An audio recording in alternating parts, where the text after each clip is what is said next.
appeared, which had lots of little dishes in it, little like semicircular dishes, and you put your lumps of cheese in that, and that was called a toaster.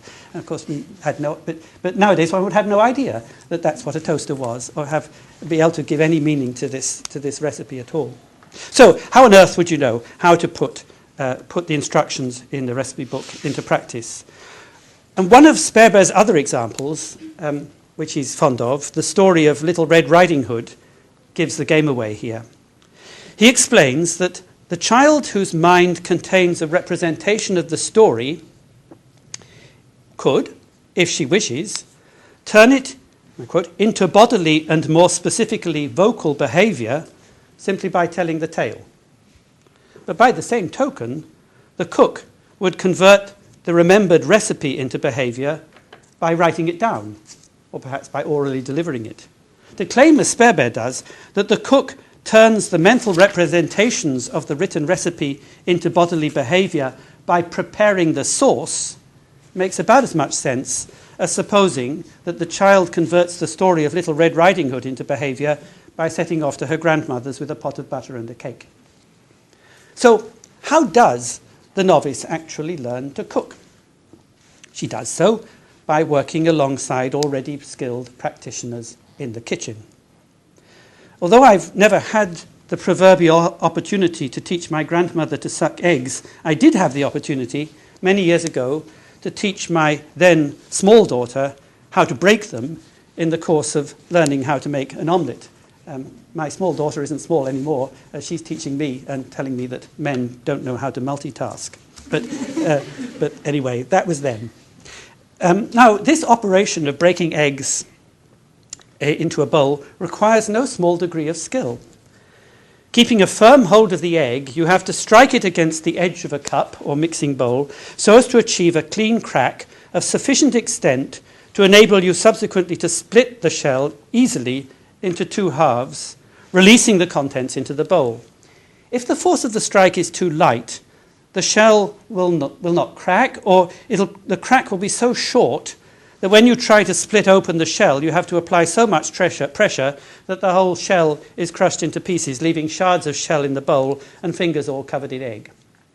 If the force is too great, then the entire egg splits on impact and most of the contents end up all over the work surface rather than in the bowl.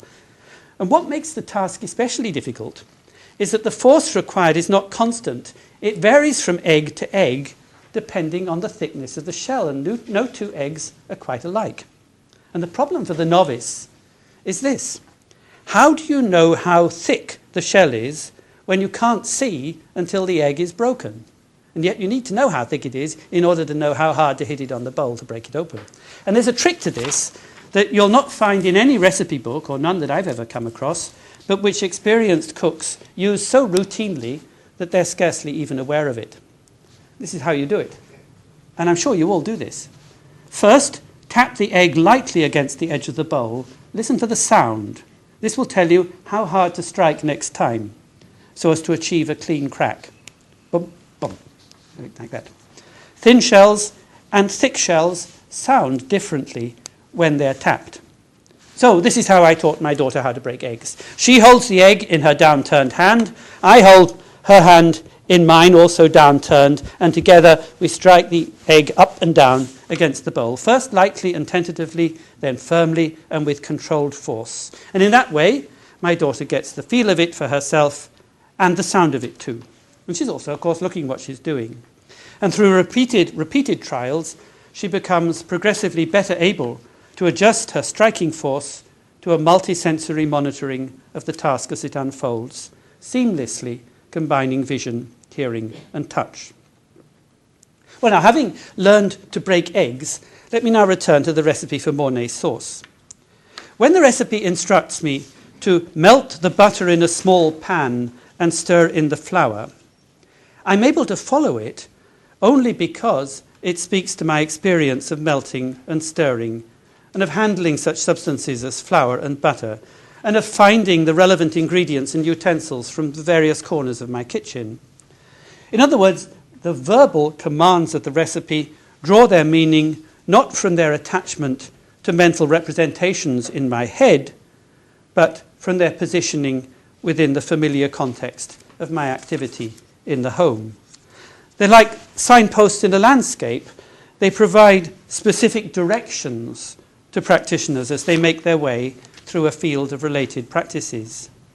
And each command is strategically located at a point which the original author of the recipe, looking back on previous experience of preparing the dish in question, considered to be a critical juncture in the total process. Now imagine you're writing a recipe in a recipe book, and you've prepared this dish hundreds of times, and you know all those particular points where things can go wrong, those moments where you've got to watch exactly the right moment to put the extra ingredient in, or to make sure it doesn't boil too much, or one thing and another. And that's what goes in the recipe book. You think of all those key points where, as it were, you might miss a turn if you're not careful.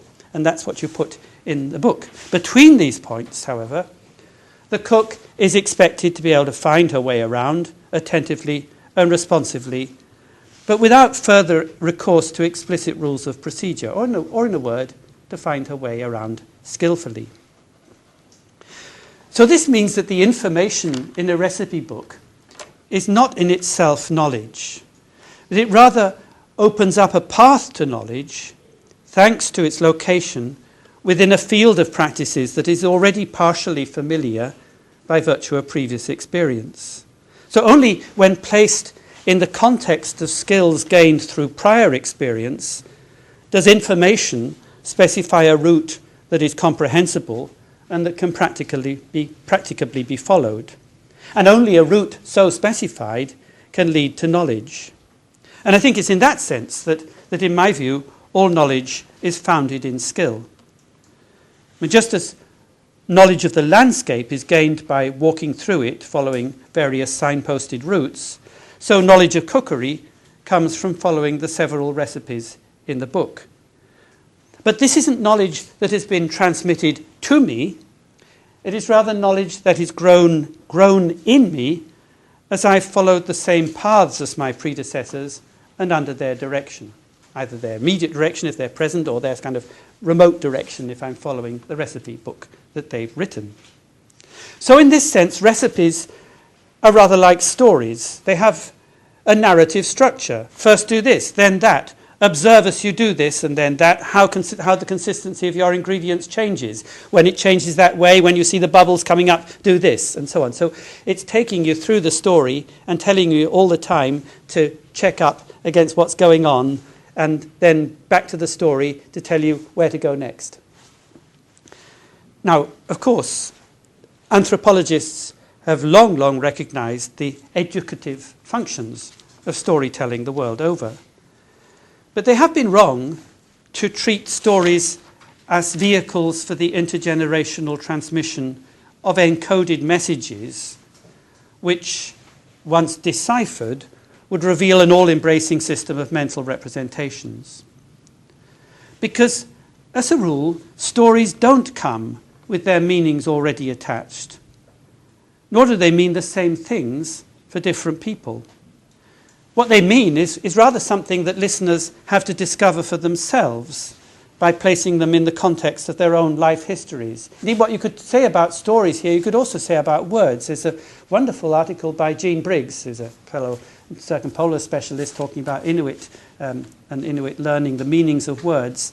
How every word is a kind of compressed story, and you hear these words, and then you discover what their meanings are for yourself as you find yourself in this or that situation in the world, where it seems as though the situation you're in corresponds to something that you've heard, and you think, that's what that word means. And people have long discussions about what a word might mean, because it means different things for different people.